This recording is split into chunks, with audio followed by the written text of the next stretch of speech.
रूस में अरबपति बिजनेसमैन की मौत का सिलसिला थमने का नाम नहीं ले रहा। इन मौतों की कड़ी में ताजा नाम जुड़ा है रावेल मेगानोव का। रावेल मेगानोव रूसी तेल कंपनी लुकोइल के चेयरपर्सन थे। बीते हफ्ते मॉस्को के अस्पताल की खिड़की से गिरकर उनकी मौत हो गई। हालांकि इसे हादसा बताया जा रहा है, लेकिन ये मौत भी संदेह के घेरे में है। इन सभी अरबपतियों की मौत में एक खास कनेक्शन है। ये सभी रूस के राष्ट्रपति व्लादिमीर पुतिन के करीबी थे और यूक्रेन पर उनके हमले की आलोचना कर चुके थे। ऐसे में इस बात का संदेह जताया जा रहा है कि कहीं पुतिन खुद ही तो अपने करीबियों की हत्या नहीं करा रहे। इस साल यूक्रेन पर रूस के हमले के बाद से अब तक 7 ऐसे अरबपतियों की मौत हो चुकी है। आइए हम आपको बताते हैं कौन है ये। इनमें सबसे पहला नाम आता है अलेक्जेंडर ट्यूकालोव का। 61 साल के ट्यूकालोव गैस की बड़ी कंपनी गज़प्रोम के एग्जीक्यूटिव थे। रूसी मीडिया के मुताबिक वो 25 फरवरी को सेंट पीटर्सबर्ग स्थित अपने घर के गैराज में मृत पाए गए। इसके अगली सुबह ही रूस ने यूक्रेन पर हमला बोला था। हैरानी की बात तो यह है कि इस मामले में न तो उनकी कंपनी गज़प्रोम और न ही क्षेत्रीय जांच कमेटी की तरफ से कोई बयान जारी किया गया। हालांकि अखबारों में इसे आत्महत्या बताया गया, लेकिन कोई सुसाइड नोट बरामद नहीं हुआ। बताया तो ये भी जाता है कि मरने से पहले उन्हें बुरी तरह से पीटा गया था। इसकी वजह से उनकी मौत पर संदेह है। इस लिस्ट में दूसरा नाम है मिखाइल वॉटफोर्ड का। 66 साल के वॉटफोर्ड यूक्रेन में जन्मे एक बिजनेसमैन थे।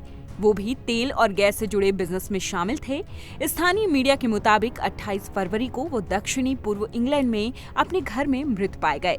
जानकारी के मुताबिक उनका शव फांसी के फंदे से झूलता पाया गया। हालांकि पुलिस के मुताबिक उनकी कंपनी के अधिकारी मौत को संदेहास्पद नहीं मान रहे थे, फिर भी मामले की जांच की जा रही है। तीसरा नाम है व्लादिस्लाव आयायेव। व्लादिस्लाव आयायेव की उम्र 51 साल की थी और वो गज़प्रोम बैंक के पूर्व वाइस प्रेसिडेंट थे। 18 अप्रैल को आयायेव का शव उनके ही अपार्टमेंट में उनकी पत्नी और बेटी के साथ पाया गया। लोकल अखबार के मुताबिक पत्नी और बेटी को गोली मारने के बाद आयायेव ने फांसी लगा ली थी। ये भी पुतिन के बेहद करीबी थे। हैरानी की बात तो यह है कि इस घटना का सीसीटीवी फुटेज भी नहीं मिला। लिस्ट में चौथा नाम है सर्गेई प्रोतोसेन्या का। 19 अप्रैल को सर्गेई प्रोतोसेन्या स्पेन स्थित अपने विला में अपनी बेटी और पत्नी के साथ मृत पाए गए। 55 साल के सर्गेई रूस की सबसे बड़ी लिक्विड नेचुरल गैस उत्पादक नोवाटेक के शीर्ष मैनेजर थे। यहाँ पर भी जांच में यही सामने आया कि उन्होंने पत्नी और बेटी को मारने के बाद खुद की जान ली। पांचवा नाम आता है अलेक्जेंडर सुबोटिन का।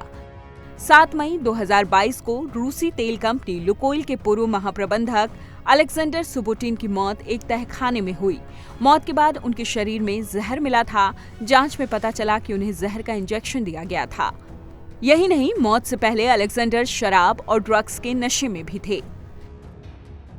छठवां नाम है यूरी वोरोनोव का।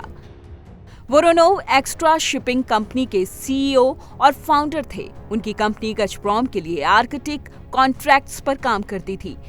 वो लेनिनग्राद स्थित कॉटेज के स्विमिंग पूल में मरे हुए पाए गए। रिपोर्ट्स के मुताबिक उनके माथे पर भी गोली का निशान था और पिस्टल पास ही पड़ी थी। लगातार बिजनेसमैन की मौत में वोरोनोव एक नया नाम थे, रावेल मेगानोव। 67 साल के मेगानोव लुकोइल के चेयरपर्सन थे। बीते गुरुवार को उनका शव मॉस्को स्थित अस्पताल के बाहर मिला। बताया गया कि उन्होंने अस्पताल की खिड़की से छलांग लगाकर जान दी। हालांकि इस थ्योरी पर आसानी से यकीन नहीं हो रहा। वजह, रूस का मौसम काफी ज्यादा सर्द है और खिड़कियां बहुत मजबूती से बंद थीं। ऐसे में किसी बीमार व्यक्ति के लिए उन्हें खोल पाना आसान नहीं। अब सवाल ये है कि संदेह के दायरे में ये मौत क्यों है। क्रेमलिन विरोधी टेलीग्राम चैनल SVR का ये दावा है कि मेगानोव की हत्या पुतिन के आदेश पर की गई है। असल में यूक्रेन और रूस की जंग के बीच अमेरिका और यूरोपीय देशों ने रूसी तेल कंपनियों पर बैन लगा रखा है। इसके चलते रूस का तेल उत्पादन बुरी तरह से प्रभावित हुआ है और इस क्षेत्र से जुड़े लोगों की कमाई पर इसका बुरा असर हुआ है। ऐसे में क्षेत्र के बड़े नाम सरकार के खिलाफ मुखर होने लगे थे।